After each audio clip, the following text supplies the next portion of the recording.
व्यासपीठावरील मान्यवर आणि इथे जमलेल्या माझ्या छोट्या मोठ्या बालमित्रांनो, मी तुम्हाला स्वातंत्र्य दिनाविषयी काही 4 शब्द सांगणार आहे. ते तुम्ही शांत चित्तेने ऐकून घ्यावे अशी माझी नम्र विनंती आहे.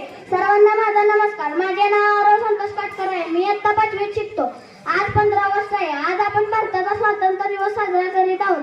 तुम्हा सगळ्यांना स्वातंत्र्य दिवसाच्या हार्दिक हार्दिक शुभेच्छा. या दिवशी आपला भारत देश इंग्रजांच्या गुलामगिरीतून मुक्त झाला. देशाला स्वातंत्र्य मिळवून देण्यासाठी आपल्या शूरवीरांनी आपल्या प्राणाचे बलिदान दिले. जसे की लोकमान्य टिळक, डॉक्टर बाबासाहेब आंबेडकर, मंगल पांडे, राजगुरू सुखदेव अशा शूरवीरांनी आपल्या प्राणाची पर्वा न करता आपल्या प्राणाचे बलिदान दिले. घरात काय चालू आहे, कुटुंबाची पर्वा न करता फक्त देशाला स्वातंत्र्य कसा मिळवून द्यायचा याचीच पर्वा होती.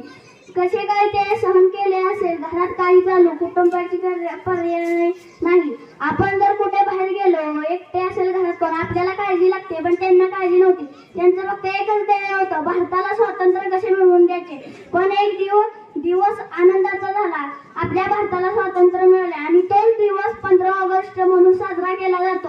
मला माझ्या भारत देशाचा अभिमान आहे. आपण त्या शूरवीरांना वंदन करूया. आपण आपल्या देशासाठी चांगले काम करूया. जाता जाता एकच बोले, ना जातीसाठी